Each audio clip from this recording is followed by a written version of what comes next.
Arus kedatangan pencari kerja ke Batam pasca Lebaran hampir selalu menjadi pola yang berulang dari tahun ke tahun. Usai Idul Fitri, kota industri ini kembali dipadati perantau yang datang dengan harapan memperoleh pekerjaan, membawa optimisme sekaligus ketidakpastian.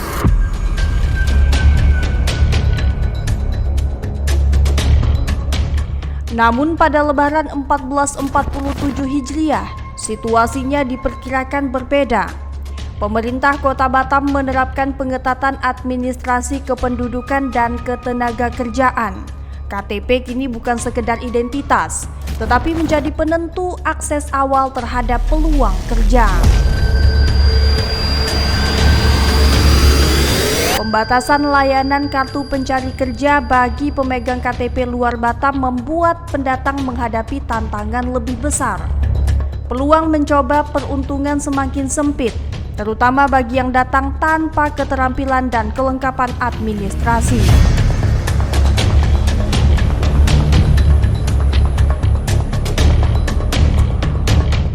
Di sisi lain, kebijakan ini bertujuan menekan pengangguran yang telah mencapai kisaran 7% dan memperbaiki data kependudukan. Namun efektivitasnya masih dipertanyakan. Apakah mampu mengendalikan urbanisasi atau justru menimbulkan masalah baru?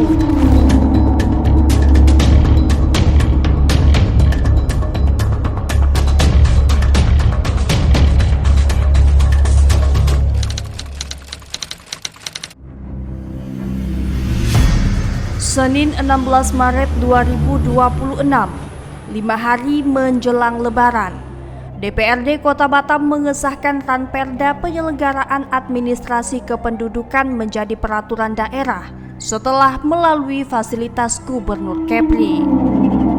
Pengesahan ini dilatar belakangi sejumlah persoalan krusial, seperti rendahnya kepemilikan akta kelahiran sebesar 58,6%.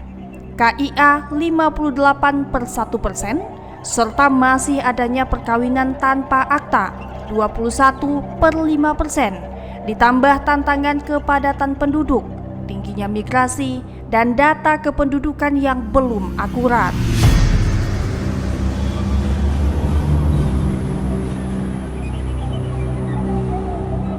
Perda ini mengatur berbagai langkah perbaikan, mulai dari pembentukan UPT Disdukcapil di kecamatan, layanan gratis dokumen kependudukan, digitalisasi, integrasi dengan fasilitas kesehatan, hingga peningkatan sosialisasi dan pendataan penduduk.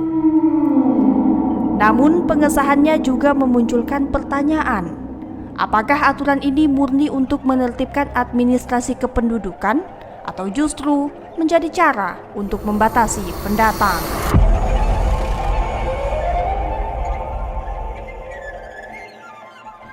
Anggota Pansus Ranperda Adminduk yang juga Sekretaris Komisi 1 DPRD Batam Anwar Anas.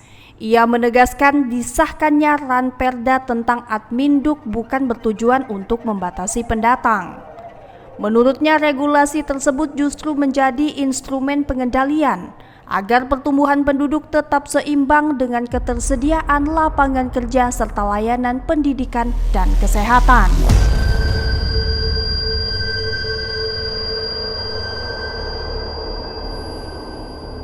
Sistem ini tidak menjadi diskriminatif, bahwa siapapun yang datang ke Batam dengan membawa surat pindah ingin berdomisili ke Kota Batam dan mencari pekerjaan bisa melakukan pengurusan KTP. Jadi sistem ini tidak membatasi orang untuk bisa berdomisili di Kota Batam. Tapi kami DPRD secara profesional menyampaikan bahwa siapapun masyarakat luar daerah Kota Batam yang ingin berkunjung ke Batam, siapkan diri Anda, miliki kualifikasi, miliki skill untuk bisa datang ke Batam. Kenapa demikian? Adminduk ini juga kami harapkan bisa memprioritaskan orang-orang yang sudah lama berdomisili di sini, orang-orang tempatan di sini, untuk bisa mendapatkan prioritas akses terhadap lapangan pekerjaan, terhadap kesehatan, pendidikan, dan segala macamnya. Di sisi lain, Anwar Anas juga menyebut sistem ini penting untuk pengawasan serta mencegah berbagai persoalan sosial, termasuk tindak kriminal dan meningkatnya angka pengangguran. sistem Adminduk juga diharapkan bisa menjadi pengendali terhadap lapangan pekerjaan. 7% angka pengangguran terbuka bukan suatu persentase yang kecil, sangat besar, karena sistem BPS mendeteksi orang yang berKTP Batam ataupun dia pendatang atau tidak, orang baru atau tidak, tetap dia dihitung sama. Maka sistem ini juga akan mengendalikan angka pengangguran. Sistem pengendalian Adminduk mengendalikan sistem pengangguran nantinya, sistem kesehatan, menyesuaikan dengan kebutuhan pendidikan, kebutuhan kesehatan, dan kebutuhan lapangan pekerjaan di Kota Batam, sehingga Kota Batam yang maju diharapkan bisa menjadi daya tarik untuk masyarakat daerah tetap bersinar, tetap berkesinambungan, dan tetap berkelanjutan. Oleh karena itu, kami dari DPRD Kota Batam menghimbau kepada masyarakat, seluruh masyarakat luar daerah yang akan berkunjung ke Batam untuk persiapkan diri Anda, persiapkan skill Anda untuk berkunjung ke Batam, kemudian urus administrasi Anda ketika ingin menjadi masyarakat Kota Batam. Sementara itu, Kepala Disduk Capil Kota Batam Sri Miranti Adisti, ia menyampaikan bahwa Pemkot Batam tengah merancang peraturan wali kota sebagai aturan turunan dari Perda Adminduk yang baru disahkan. Bersama wali kota. Nah, nanti dari kelanjutan perda ini kita akan lanjutkan ke Perwako tentunya. Perwako ini kalau draft sudah ada, nanti kita akan fixkan lagi bersama OPD lainnya seperti Disdik, Dinas Kesehatan, Disnaker, lainnya untuk merangkum di Perwako. Jadi Perda Adminduk ini nanti kita turunkan Perwako, tentunya gunanya ini bagaimana warga memiliki identitas penduduk gitu. Kemudian jadi bukan hanya sebagai tanda pengenal, ini juga ketepatan memberikan pelayanan, haknya untuk mendapatkan pelayanan bagi warga, ya baik pelayanan kesehatan, pendidikan, nah seperti itu. Jadi warga kan juga harus tahu nih, negara juga harus tahu nih warganya. Jadi itu sebagai identitas warga Kota Batam. Hal ini sekaligus menjawab isu yang berkembang di masyarakat bahwa kebijakan tersebut akan membatasi pendatang ke Batam. Menurut Sri, kebijakan ini bertujuan untuk meningkatkan akurasi data agar program pemerintah tepat sasaran.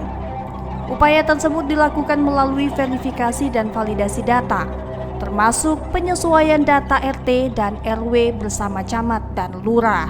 Ya, untuk kebijakan yang surat edaran Disnaker ya itu juga jadi gini, kami rasakan Disnaker juga, kita kan sudah ada perjanjian kerjasama untuk pengelolaan data.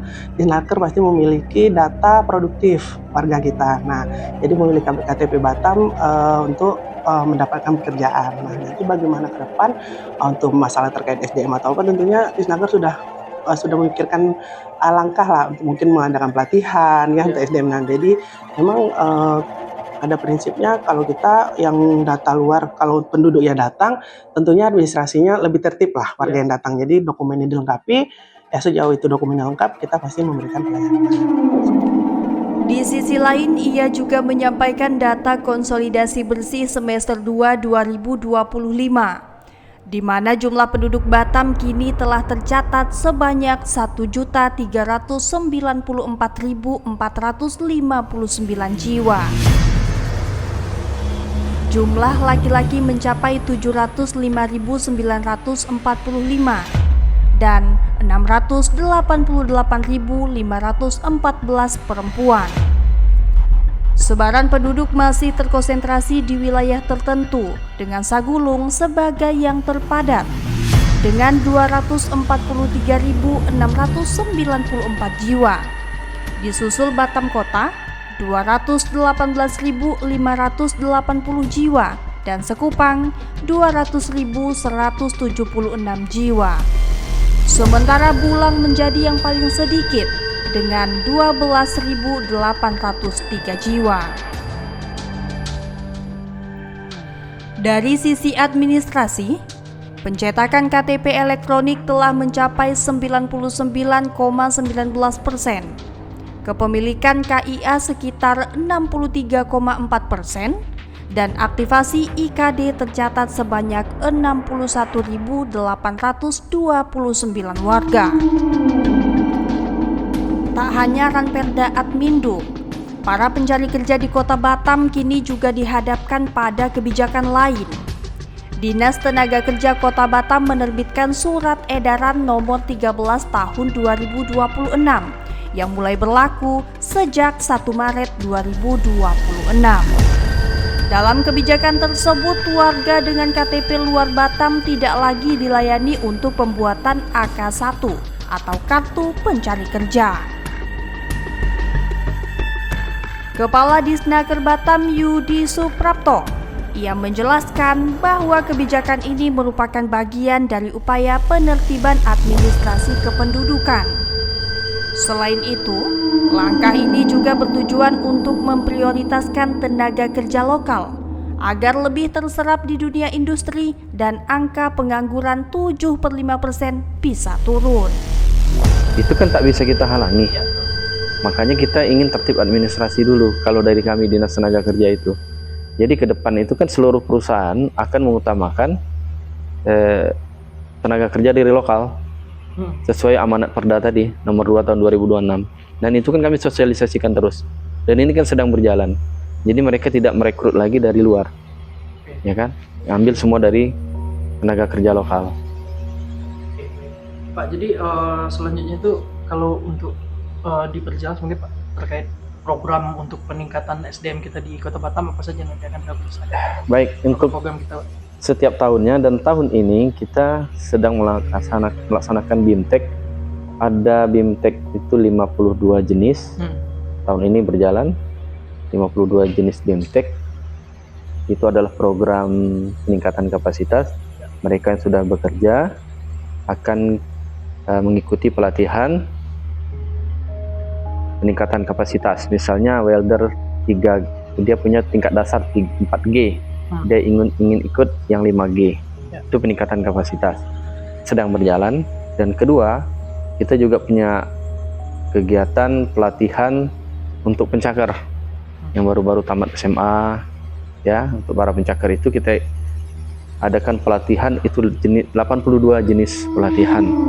Selain itu, aturan ini sejalan dengan Perda nomor 2 tahun 2024 tentang penempatan tenaga kerja yang mendorong perusahaan mengutamakan tenaga kerja lokal, terutama dalam 5 tahun pertama, kecuali untuk keahlian tertentu. Di sisi lain, Disnaker terus mendorong peningkatan kualitas tenaga kerja melalui berbagai program pelatihan. Tahun ini tersedia 52 jenis pelatihan bagi pekerja dan 82 jenis pelatihan untuk pencari kerja baru, termasuk K3 umum, las atau welding, dan forklift yang sangat dibutuhkan industri. Sementara itu, kebijakan ini juga mendapat sorotan dari warga Batam. Andri, warga Tanjung Uma, Kecamatan Batu Ampar, yang juga Ketua Umum Himpunan Mahasiswa Islam Cabang Batam, menyatakan dukungannya terhadap regulasi tersebut. Menurut saya, pemerintah mungkin ingin mengendalikan pasar lapangan kerja yang ada di Kota Batam. Dan saya juga mengapresiasi pemerintah dalam kebijakan ini. Dengan adanya kebijakan ini, artinya pemerintah lebih mengutamakan pemberdayaan SDM lokal. Selanjutnya, terkait pihak mana yang terdampak, itu yang jelas. Yang pertama yang sangat terdampak itu adalah para pencari kerja dari luar daerah atau dari luar Kota Batam. Selanjutnya, mungkin perusahaan juga terdampak dengan adanya dengan adanya kebijakan ini, karena perusahaan akan kesulitan mencari tenaga kerja yang sesuai dengan skill dan kompetensi dan juga kuota yang dibutuhkan oleh perusahaan. Namun kebijakan ini menjadi peluang kepada para pencari kerja lokal karena berkurangnya angka persaingan para pencari kerja. Dan yang terakhir, saran saya terkait kebijakan ini agar tetap efektif, itu yang pertama, dalam penerapannya harus jelas, adil dan transparan agar kedepannya tidak ada pihak yang dirugikan. Yang kedua, pemerintah harus masif melakukan sosialisasi terkait kebijakan ini kepada masyarakat agar tidak menjadi persoalan baru nantinya di tengah-tengah masyarakat. Di sisi lain, warga Tembesi Batu Aji yang juga anggota Pergerakan Mahasiswa Islam Indonesia atau PMII Batam, Dayat, juga mengatakan dukungannya. Menurutnya, Batam memang menjadi magnet bagi pendatang sebagai sebuah konsekuensi. Namun, ia menilai langkah pemerintah cukup tepat karena dapat membantu menekan angka pengangguran dan selaras dengan Perda Nomor 2 Tahun 2024. Meski demikian, ia mengingatkan agar pemerintah tetap memperhatikan dampak kebijakan terhadap para pendatang. Ya, yang sudah pastinya yang terdampak dari kebijakan ini adalah pendatang, di mana pendatang yang niatnya untuk mencari kerja di Kota Batam dengan adanya kebijakan ini makin sulit untuk mencari kerja di Kota Batam. Tapi jika kita lihat juga jangka panjang, ketika kebijakan ini tidak dibarengi dengan program-program untuk meningkatkan kapasitas dan skillnya masyarakat lokal di Batam ataupun tenaga kerja kota Batam, ini industri dapat terjadinya mismatch tenaga kerja dan menurunnya pertumbuhan ekonomi di Kota Batam. Nah, dalam hal itu perlu adanya langkah-langkah konkret dari kebijakan ini, seperti kolaborasi antar sektor di industri, komitmen perusahaan-perusahaan di Kota Batam, dan pelatihan-pelatihan peningkatan skill untuk masyarakat lokal. Dan juga mungkin perlu adanya sosialisasi terhadap masyarakat di Kota Batam untuk kebijakan tersebut. Dan yang paling utama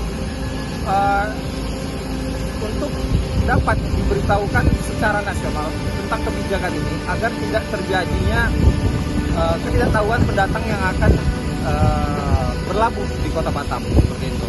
Dan kami berharap juga kebijakan ini mampu